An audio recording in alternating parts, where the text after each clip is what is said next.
안녕하세요. 말씀은 더욱 깊이 있게, 믿음은 더욱 굳건하게, 성경을 쉽고 재미있게 배우는 시간, 소문난 성경교실의 저는 장찬영 목사입니다.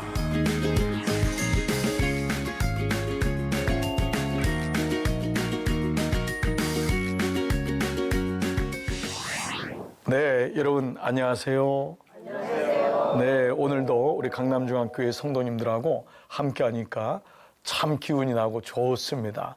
여러분 스튜디오가 아주 환합니다. 네, 아멘. 네, 오늘은 특별히 이제 옥중서신에 대해서 우리 지난 시간에 골로새서에 이어서 빌립보서에 대한 말씀을 함께 정리하는 시간을 갖도록 하겠습니다. 자, 여러분 기대되시죠? 네, 옥중에서 바울이 썼던 편지가 어떤 편지인지 정말 그의 간절한 마음을 배우게 될 줄 믿습니다. 오늘도 주님이 예비하신 큰 은혜가 있을 줄 믿습니다. 아멘.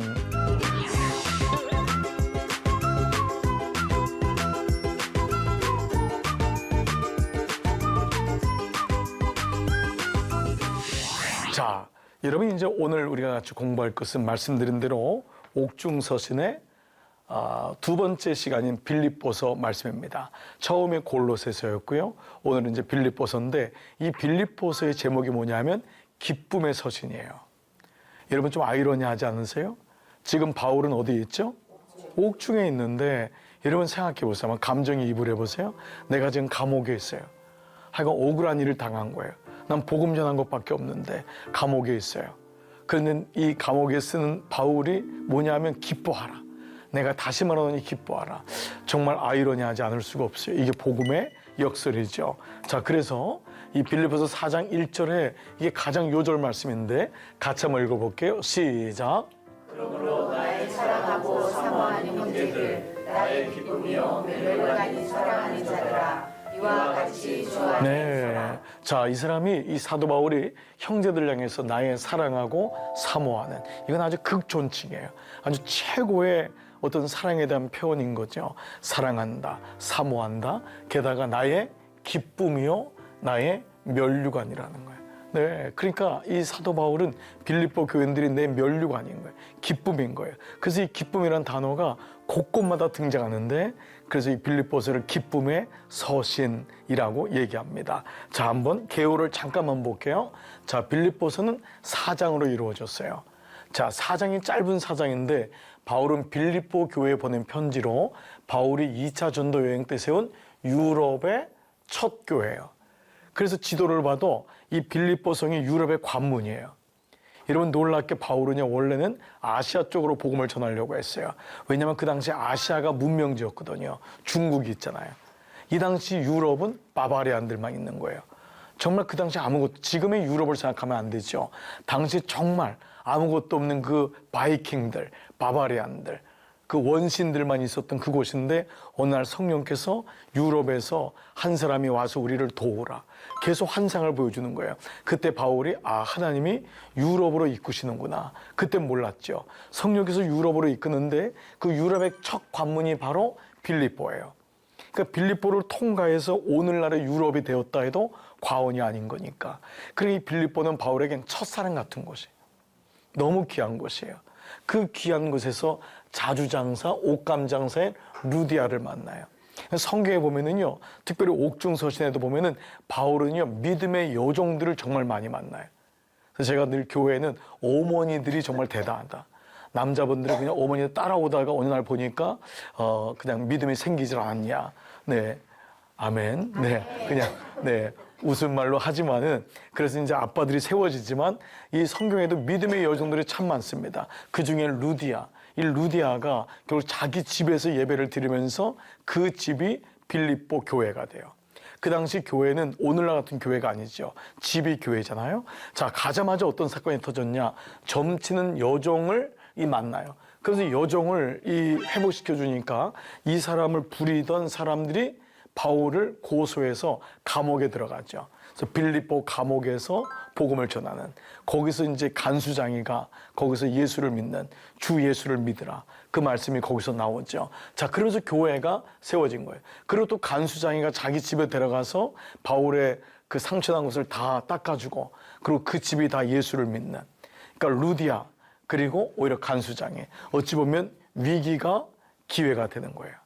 참 놀랍죠. 이게 복음의 본질이고 역설입니다. 그래서 빌립보서는 오히려 기쁨과 감사가 많아요. 그러니까 골로새서는 우리 이제 이전 시간에 배웠지만은 골로새서는 교리적인 부분이 많아요.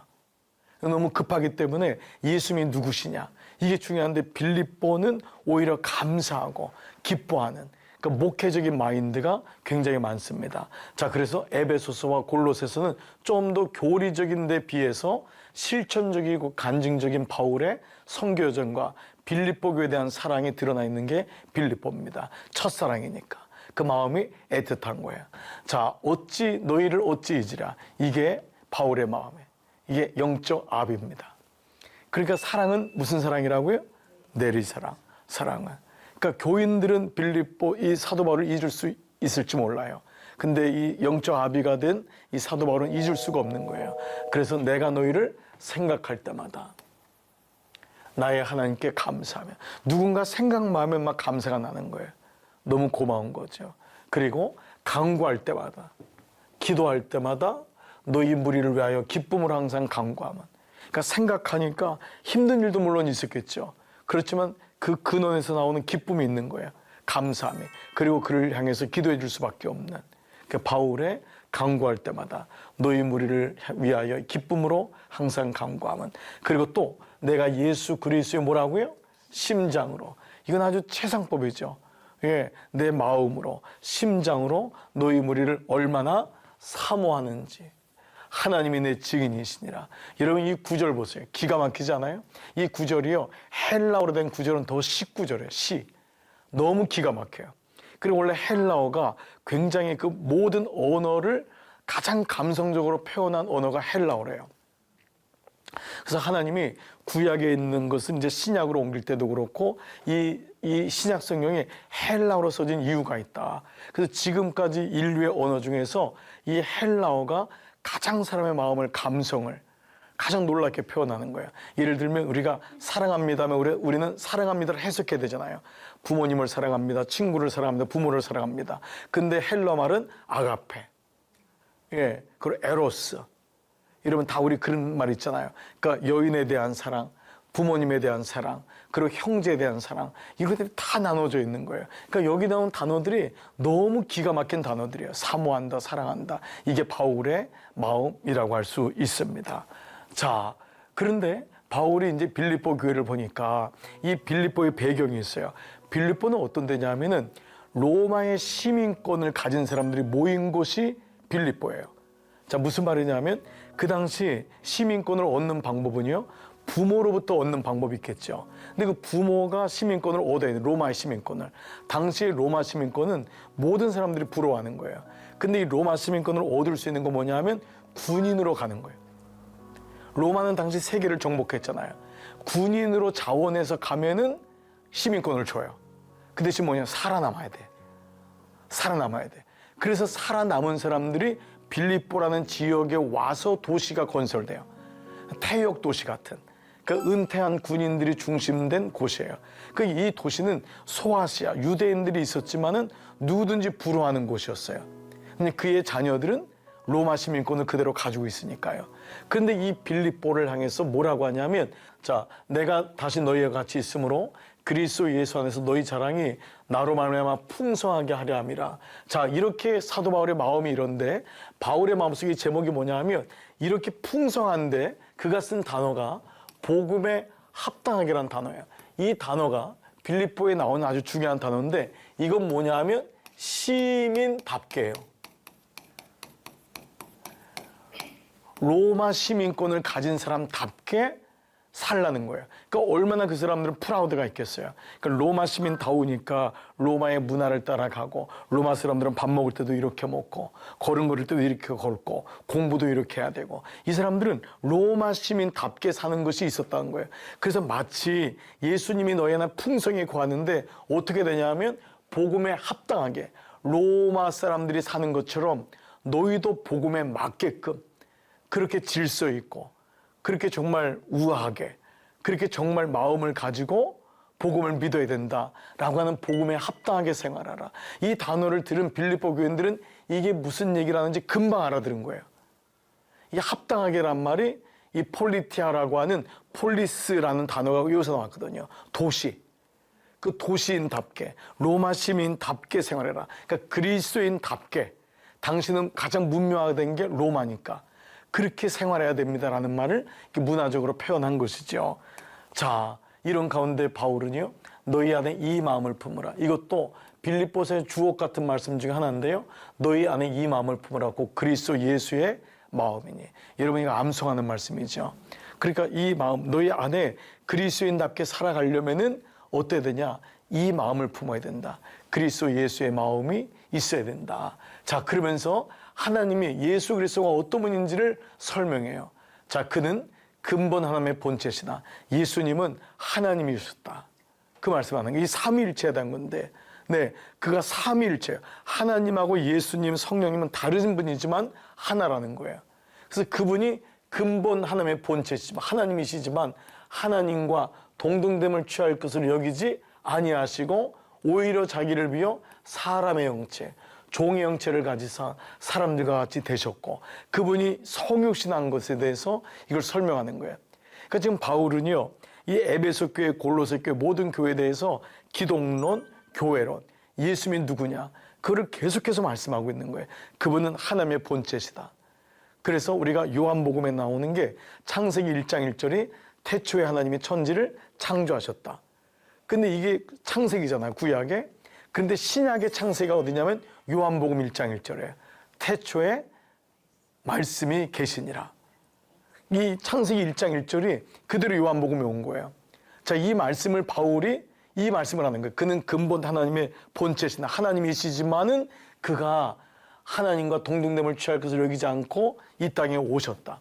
종의 모습으로, 사람의 모습으로 오셨다는 거예요. 이 성육신은 정말 이건 신비해요. 사람의 모양으로, 예수님은 인성으로 똑같은 사람의 모양으로 이 땅에 나타나서 자기를 죽기까지 낮추시고 죽기까지 복종하셨으니 곧 십자가에 죽으심이라. 이 짧은 구절이지만요, 이 5절부터 8절 구절이 가장 완벽한 예수 그리스도가 누구냐 이 설명한 구절입니다. 그래서 여러분에게 이 구절은 사실 암송으로 강추하는 구절입니다. 정말 기가 막힌 구절이죠. 자, 이제 이런 가운데 자, 또 하나는 뭐냐? 이렇게 너희가 구원을 받은 하나님의 사랑하는 사람인데 중요한 게 뭐냐? 오늘 두 가지예요. 구원을 뭐냐 하면 이루라는 거예요. 구원을 이루. 자, 골로새서에서 너희가 옛사람을 입은 자래요. 옛사람을 입기도 해야 되는데 이미 입은 자라는 거예요. 자, 구원을 여러분 우리는 이미 받았죠. 값없는 구원을 선물로 받은 거예요. 내가 노력하고 의지하고 애써서 받은 게 아니에요. 이건 하나님의 전적인 하나님의 은혜인 거죠. 하나님이 아브라함을 의롭게 여기신 거예요. 아브라함이 의로와서가 아니죠. 그렇죠. 그러니까 우리는 구원을 입은, 구원을 받은 자인데 또 하나가 뭐냐 하면 구원을 이루라요. 이 두 가지가 항상 우리에게는 긴장관계가 이루어지는 거예요.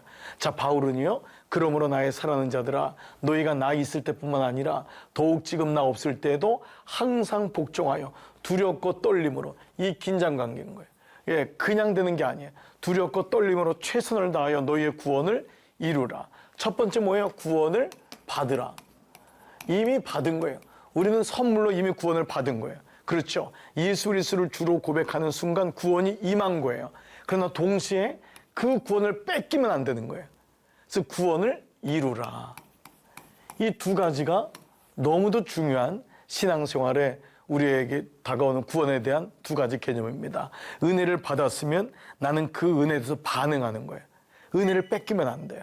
그러니까 마귀는 뭐죠? 뺏는 자란 말이에요. 그러니까 우리가 구원을 받았지만은 뺏기면 안 되기 때문에 구원을 끝까지 이루어 나가는 거예요. 그래서 이단 중에 하나가 한 번 받은 구원은 무슨 일을 해도 그 구원은 보장된다. 여러분 그 말 자체는 너무도 멋있는 말이에요. 안전한 말 같고.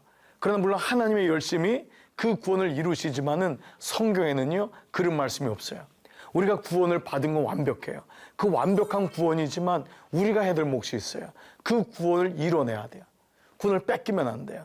여러분 자녀가 우리 가정에 태어나서 얘는 값없이 우리 가정에 웬 은혜예요? 우리 좋은 아버지 엄마를 만났어요. 할아버지 할머니를 만난 거 이게 은혜예요. 그러나 얘가 그 자식 역할을 해야 돼요.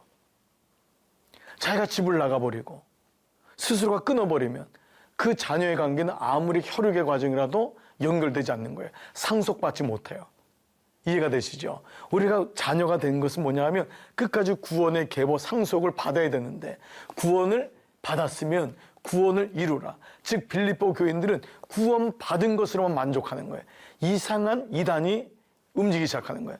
네가 마음대로 살라는 거예요. 이미 구원은 한 번 이루어졌기 때문에 문제가 없다는 거예요. 여기서 바울은 아니다.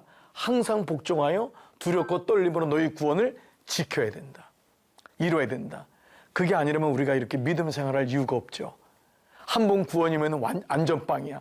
그러면 여기 있을 이유가 없죠. 이런 마음대로 옛날에 가던 그 뭐 불나방, 뭐 무슨 나방 쫓아다니고 거기서 그냥 놀면서 그냥 오늘도 룰루랄라 하면서 끝날 텐데, 우리가 계속해서 부단히 기도의 자리에 나가고 우리가 은혜의 보좌로 나가는 이유는 구원을 이루기 위해서. 이거는 영적인 긴장감이 있는 거예요. 마귀가 구원을 뺐기 때문에. 그래서 이 말씀이 오늘 이 해당되는 말씀이죠. 자, 바울의 한 영혼을 향한 마음을 한번 봐보세요. 한번 같이 한번 읽을게요. 생명의 시작. 생명의 말씀을 밝혀 나의 가족들이 헛되지 아니하고 수고도 헛되지 아니하고 그리스도의 날에 내가 자랑할 것이 있게 하려. 네, 바울은요 생명의 말씀을 밝혀 그 다름질 보세요. 바울은 다름질 달려간다. 수고가 헛되지 아니한다. 왜냐하면 내가 너희들로 인해서 자랑할 게 많다. 그러니까 바울은 제가 그 골로새서 말씀에 들었지만 걸어갔단 표현이 없어요. 다 다름박질했다. 뛰어갔다. 최선을 다했다. 그래서 제가 그랬잖아요. 바울의 별명이 뭐라고요? 예, 겨울빨래. 왜냐하면 못 말려. 예, 못 말려서. 바울은 못 말리는 사람이에요. 어떻게 그냥 한 영혼이라도 그냥 그 영혼을 다름박질하고 수고하고. 그러니까 이게 뭐냐면 바울의 마음이에요. 한 영혼을 향한 마음. 견딜 수 없는 거예요. 그 영혼을 잊어버릴까 봐. 잃어버릴까 봐. 그래서 그 영혼을 내가 자랑할게. 내가 너를 자랑하고 싶은 거예요. 간증하고 싶은 거예요. 이 마음이 바울에게 있었던 거예요. 그래서 만일 너희 믿음의 재물과 섬김 위에 내가 나를 전제로, 자, 이 전제는 불로 태우는 거예요. 곡식을. 그러니까 이건 뭐냐면 내가 죽는다는 의미를 가지고 있는 거예요. 내가 불에 타 죽을지라도. 내가 곡식인데 곡식이 불에 타는 거거든요. 내가 타서 죽을지라도 나는 기뻐하고, 네, 나는 드릴지라도 나는 기뻐하고 너희 물에 함께 기뻐하라. 이게 뭐냐면 내가 죽을지라도 나는 죽어도 좋다는 거예요. 그러니까 이게 바울의 마음이에요. 그러니까 바울의 이런 영적 마음이 너무 간절한 것이 한 영혼을 향한 바울의 마음이 여기 나타나 있습니다. 그러니까 우리에게도 한번 적용 질문이 필요한 것 같아요. 나는 그 영혼을 향한 간절함이 있는가? 정말 이 사랑이 우리에게 오는 거죠. 자, 이제 마지막으로는요. 이 바울은 특별히 하나님의 사람 디모데와 이 에바브로디도가 이 빌립보에 나와요. 특별히 에바브로디도는요. 빌립보에 있었던, 골로새에 있었던 지역의 장로예요. 이 사람을 그 소아시아에 있는 빌립보, 에베소, 골로새, 빌레몬서 사람들이 이 사람을 대표로 보낸 거예요. 근데 이 사람을 대표로 보내는데 좀 이 참고로 말씀드린다면 이 사람이 그 바울에게 와서 사정을 얘기하고 우리 교회가 너무 어렵습니다. 그래서 바울이 편지를 써주잖아요. 근데 거기서 그만 로마에 가서 병이 나요. 에바브로디도가. 병이 거반 죽어요. 그랬다가 놀랍게도 많은 성도들의 사랑으로 에바브로디도 다시 회복해요. 그러니까 이 바울은요, 정말 한 영혼에 대한 마음이 너무 귀한 거예요. 그래서 이 마음도요, 자 보세요. 디모데의 연단. 디모데의 연단을 너희가 안 하니 자식이 아버지가 함과 같이 나와 함께 복음을 위하여 수고했다. 그러니까 어린 디모데가 바울을 위해서 정말 부모가 자식이 아버지가 함과 같이 수고한 거예요. 그러니까 이런 마음들을 이 바울이 다 기억하고 있는 거예요. 에바브로디도도 마찬가지고. 그러니까 이 바울이 이 빌립보서 안에는 이러한 바울의 마음들, 사랑들이 그 안에 있다라는 것을 보게 됩니다.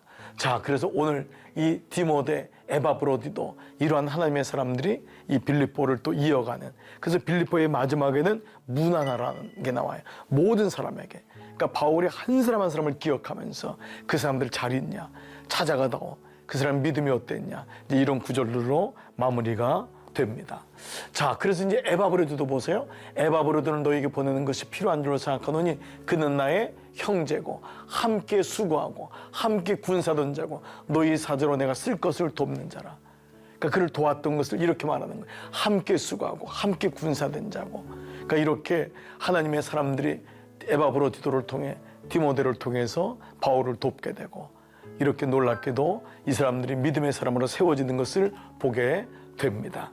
네, 이렇게 해서 오늘 빌립보서의 첫 번째 말씀을 마무리하도록 하겠습니다. 자, 여러분 혹시 질문이 있으실까요? 네, 권사님. 목사님, 구원을 네. 이루라라는 말씀이 구원을 받으라라는 그 구원을 받으라는 그 말씀보다 더 무겁고 책임감 있는 의미로 들리기도 합니다. 네네. 목사님 생각은 어떠하신지 궁금해서 네, 질문을 맞습니다. 드렸습니다. 사실 굉장히 중요한 질문인데요. 우리는 구원을 받는 것에 대해서 굉장히 많이 그래서 우리나라 부흥사 목사님들이 구원받으라고 그랬잖아요. 물론 값없이 주시는 은혜니까 너무 소중한 거예요. 그건 하나님께서 주시는 값없이 주시는 은혜죠. 근데 내가 구원을 받은 거예요. 우리 모두 구원을 받지 않았으면 이 자리에 있을 수가 없죠. 그렇죠? 하나님의 자녀가 된 거예요. 이건 값없는 은혜라고요. 근데 중요한 건 뭐죠? 자녀의 삶을 살아가는 거예요. 그래서 빌립보서에서 너희가 그리스도인답게 시민답게 합당하게 그 말이 폴리티아 그 로마 시민답게 살아야 된단 말이에요. 우리가 복음을 전하는 거 나 구원받았습니다 전하는 걸로 세상이 전도를 받지 않더라고요. 그 사람이 그리스도인답게 살고 그리스도인다운 언어를 하고 그렇게 살 때 저 사람은 다른데? 라고 하는 거예요. 그래서 초대교회는 그리스도인 때문에 충격을 받은 거예요. 저 사람들은 우리랑 생각하는 게 다른 것 같아. 그게 바로 그리스도인답게 복음에 합당하게. 그러니까 어찌 보면 권사님 말씀하신 건 더 책임이 있게 들리죠. 그러니까 우리는 구원받았지만은 이후의 삶에 대해서는 더 정말 내가 언어도 그렇고 삶도 그렇고 정말 합당하게 살아야 되는구나. 그런 생각이 많이 듭니다. 그러니까 이거 우리 숙제죠. 그렇지만 거룩한 숙제니까 그래서 우리가 훈련받는 거고. 그래서 공사 중이죠. 우린 계속 지어져 가는 거니까 계속해서 우리가 하나님 앞에 합당한 충성스러운 종으로 양육받는 그것이 바로 우리의 모습이라 할 수 있을 것입니다. 네, 네. 자, 또 권사님. 네, 네. 우리 권사님 질문. 네. 목사님 말씀 잘 들었습니다. 네. 바울에게 있는 이 마음이 오늘의 우리 신앙생활에 어떻게 적용하면 좋을까요? 네, 아까도 말씀드렸지만 그 디모데와 에바브로 디도를 그 대하는 모습이라든지 그러니까 이 바울은 계속해서 옥중서신서를 보면은 정말 많이 성숙해졌어요. 그러니까 바울의 옛날 모습은 이런 모습이 아니었어요. 바울은 가차없이 아주 차가운 사람, 일 중심의 사람. 근데 바울이 관계 중심의 사람으로 바뀌어요. 그러니까 우리에게도 이런 성숙이 오는 것 같아요.